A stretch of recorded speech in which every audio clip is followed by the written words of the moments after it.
Hello दोस्तों, आप सुन रहे हैं सुपर न्यूज भोजपुरी में। स्वागत है। रितेश पांडे जी का एक और न्यू देवी गीत आज ही सुबह 4:45 में Ridhi music world YouTube channel के माध्यम से फुल एचडी वीडियो देवी गीत रिलीज हो गया है। जाइए इस सॉन्ग को खूब सारा प्यार आशीर्वाद दीजिए।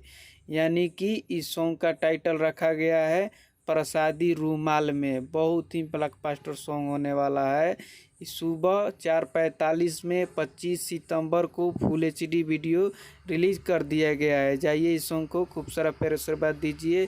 इस सॉन्ग को लिखे हैं सूरज सिंह जी और संगीत से सजाए हैं दीपक दिलकश। यानी कि इस सॉन्ग को वीडियो डायरेक्टर किए हैं रवि पंडित जी। इस वीडियो में एक्ट्रेस लीड की है चांदनी सिंह जी, यानी कि बहुत ही अच्छे एक्ट्रेस हैं। और इस सॉन्ग को खूब सारा प्यार आशीर्वाद दीजिए और चैनल पर न्यू हो तो चैनल को सब्सक्राइब करके